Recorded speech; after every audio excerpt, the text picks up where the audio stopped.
दोस्तों, आज की वीडियो बहुत ही महत्वपूर्ण विषय के ऊपर है कि शाम की पूजा में किन खास नियमों का हमें पालन करना चाहिए। क्या विशेष सावधानियां हमें शाम की पूजा में बरतनी चाहिए, क्योंकि शाम की पूजा में कुछ खास बातों का ध्यान रखना बहुत ज़रूरी है।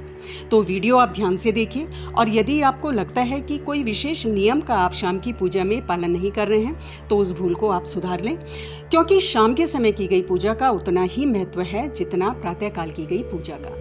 नमस्कार दोस्तों, आप सभी पर माँ का आशीर्वाद और बजरंगबली की कृपा सदैव बनी रहे। पूजा हमें हमारे इष्ट से संपर्क बिठाने का सबसे सशक्त माध्यम है, और प्रातःकाल लगभग हर सनातनी अपने घर में पूजा पाठ आदि करता है। कई लोग सुबह के समय पूजा करते हैं, तो बहुत सारे लोग सुबह और शाम दोनों समय जोत जलाते हैं, ईश्वर को दोनों समय समर्पित करते हैं।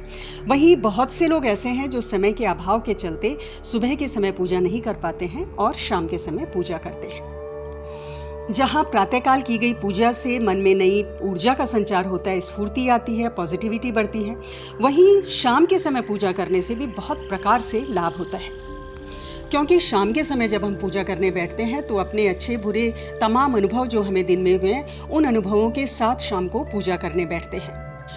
और दिन अच्छा गुजरा है तो बहुत अच्छी बात है, लेकिन अगर दिन में कोई कड़वे अनुभव हुए हैं, कुछ गलत हुआ है, तो मन व्यथित रहता है और नेगेटिविटी मन में आ जाती है, जो कि शाम की पूजा करने से, ईश्वर का ध्यान करने से स्वतः ही समाप्त हो जाती है, क्षीण हो जाती है। तो नेगेटिविटी तो दूर होती ही है, न सिर्फ मन की बल्कि वातावरण में भी जो नेगेटिव ऊर्जाएं शाम के समय प्रबल होने लगती हैं वो भी क्षीण होती हैं।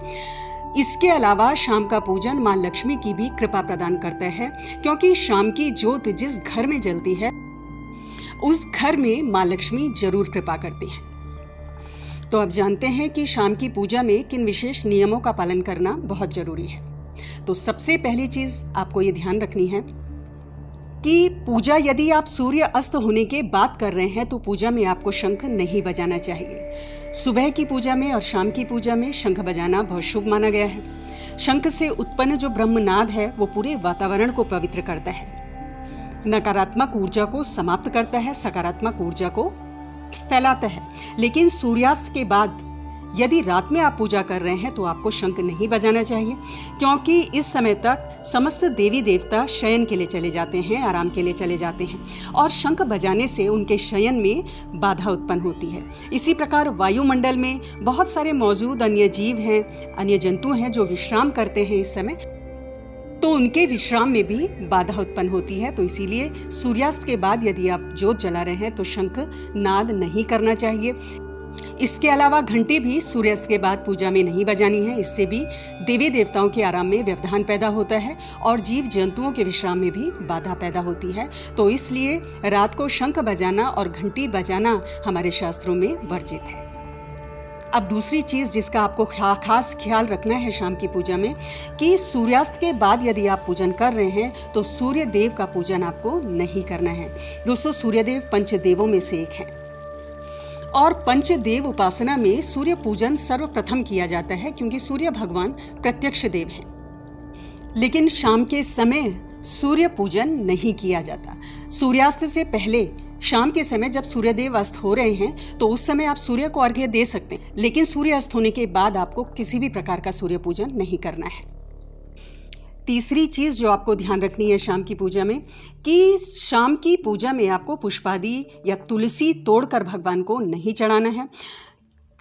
शाम के समय पुष्पादि तोड़ना, तुलसी तोड़ना अशुभ माना जाता है, और यदि संध्या काल में आपको तुलसी या पुष्पादि भगवान को चढ़ाने हैं तो आपको दिन के समय ही इनको तोड़कर रख लेना चाहिए। और वैसे भी तुलसी बिना स्नान के तोड़ना वर्जित है, दोष माना गया है। तो शाम के समय यदि आप पुष्पादि का प्रबंध नहीं कर सकते हैं तो बिना पुष्पों के ही आपको पूजन कर लेना चाहिए। पूजा में प्रयोग की गई तुलसी अगले दिन पुनः धोकर आप प्रयोग कर सकते हैं, क्योंकि तुलसी 10 दिन तक बासी नहीं मानी जाती। तो इस चीज़ का आपको ध्यान रखना है। चौथी चीज़ जो आपको विशेष ध्यान रखनी है कि शाम की पूजा में चढ़ाया गया जो भी सामग्री है, पुष्पादि सामग्री है, अक्षत है, प्रसाद आदि है, उसको आपको अपने घर के मंदिर से हटाना नहीं है, सफाई नहीं करनी है। दूसरे दिन प्रातःकाल जब आप स्नान आदि कर लेते हैं तब इस सामग्री को आपको हटाना चाहिए और मंदिर की सफाई कर लेनी चाहिए। इसके अलावा जो भी पूजा की सामग्री है उसको इधर उधर नहीं फेंकना है। गमले में उसे डाल लें, किसी वृक्ष की जड़ में उसे डालें या साफ जगह भूमि विसर्जन उसका कर देना चाहिए। अगली चीज़ जिसका आपको ध्यान रखना है कि शाम के पूजन में आरती का विशेष महत्व है, तो शाम के पूजन में आपको आरती अवश्य करनी चाहिए। शाम को गूगल की धूप से, लोबान से या कपूर से आप आरती अवश्य कर लें। आरती की जोत में 2 लौंग और 1 कपूर नित्य डालना चाहिए। घर की नकारात्मक ऊर्जा समाप्त होती है और माँ लक्ष्मी प्रसन्न होती है। एक चीज़ की और सावधानी आपको बरतनी है कि जो पूजा में रखा हुआ दीपक है उससे आपको आरती नहीं करनी है। आरती की जोत आपको अलग से जलानी है। जैसे मैंने कहा है, गूगल की धूप से, लोबान से या कपूर से आपको अलग से आरती करनी है। इसके अलावा शाम के पूजन में भगवान को भोग आपको जरूर लगाना है। जो भी आपके इष्ट हैं, जिन भगवान की आप पूजा कर रहे हो, जिन देवी देवताओं की कृपा प्राप्त करने के लिए आप उनका ध्यान कर रहे हो, उन्हें भोग आपको जरूर लगाना है। और यदि आप पके भोजन का भोग लगाते हैं तो पूजा के बाद भी उसे आप लगा सकते हैं। और पूजा करने के तुरंत बाद जो मंदिर के पर्दे हैं या जो भी कपाट आदि आपके मंदिर में व्यवस्था है, उसको एकदम से बंद ना करें मंदिर को, बल्कि जब दीपक शांत हो जाए पूजा का, उसके बाद ही आपको पर्दे या कपाट आदि लगाने चाहिए। इसके अलावा शास्त्रों के अनुसार शाम के पूजन के बाद रात्रि 8-9 बजे तक आपको शयन आरती करनी चाहिए।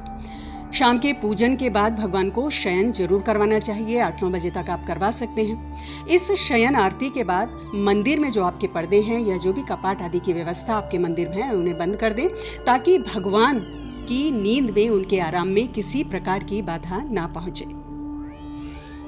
जब आप शाम का पूजन करते हैं तो तुलसी के पास एक दीपक आपको जरूर जलाना चाहिए। आप घी का दीपक जला सकते हैं, तिल के तेल का दीपक जला सकते हैं।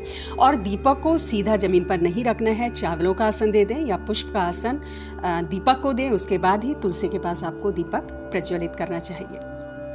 तुलसी के पास दीपक जलाना बहुत शुभ होता है और सुख समृद्धि का वास घर में होता है।